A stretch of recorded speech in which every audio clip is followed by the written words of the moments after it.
২৬শে এপ্রিল নয়াপল্টনের সমাবেশে ব্যাপক জনসমাগমের পরিকল্পনা বিএনপির। সরকারকে বিদায়ের হুঁশিয়ারি দিয়ে নেতারা বলেছেন, আন্দোলনে রাজপথে নেমে আসবে জনগণ। অন্যদিকে আওয়ামী লীগ নেতাদের পাল্টা হুঁশিয়ারি, বিশৃঙ্খলা করলে কঠোর ব্যবস্থা নেওয়া হবে।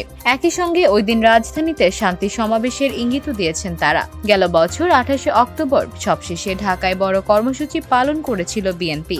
ওই দিন দলের কেন্দ্রীয় কার্যালয়ের সামনে মহাসমাবেশের ডাক দেয় তারা। তবে নজিরবিহীন অরাজকতা এবং জ্বালাও পোড়াওয়ে নিহত হন এক পুলিশ সদস্য। গুরুতর আহত হন আইনশৃঙ্খলা বাহিনীর সদস্য ও গণমাধ্যম কর্মীরা। আক্রান্ত হয় প্রধান বিচারপতির বাসভবন সহ বেশ কিছু স্থাপনা। এসব ঘটনায় করা মামলায় দলের মহাসচিব সহ শীর্ষ পর্যায়ের প্রায় সব নেতাই গ্রেফতার হন তখন। এর মধ্যে গেল ৭ জানুয়ারি বিএনপির অংশগ্রহণ ছাড়াই অনুষ্ঠিত হয় দ্বাদশ জাতীয় সংসদ নির্বাচন।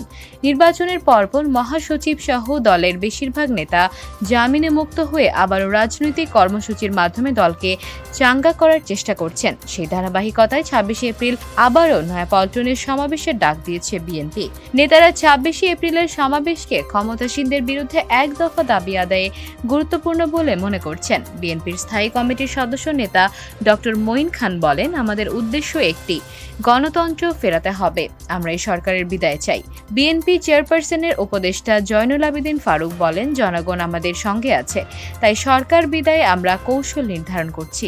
অধিকার আদায়ে জনগণ সড়কে নামবে, বিএনপি আন্দোলন পরিচালনা করে সরকারকে বিদায় করবে। এদিকে আওয়ামী লীগ নেতা বলছেন, সমাবেশ করা রাজনৈতিক দলের অধিকার, তবে সমাবেশ ঘিরে কোনো বিশৃঙ্খলা হলে নেওয়া হবে কঠোর ব্যবস্থা। আওয়ামী লীগের যুগ্ম সাধারণ সম্পাদক আ.ফ.ম. বাহাউদ্দিন নাসিম ২৬শে এপ্রিল আওয়ামী লীগ নেতাকর্মীরা মাঠে থাকবে জানিয়ে রাজধানীতে শান্তি সমাবেশের ইঙ্গিত দেন। আসন্ন উপজেলা নির্বাচন নিয়ে জনগণ উন্নয়ন প্রতিদান দেবে বলেও দাবি করেন আওয়ামী লীগের এই জ্যেষ্ঠ নেতা।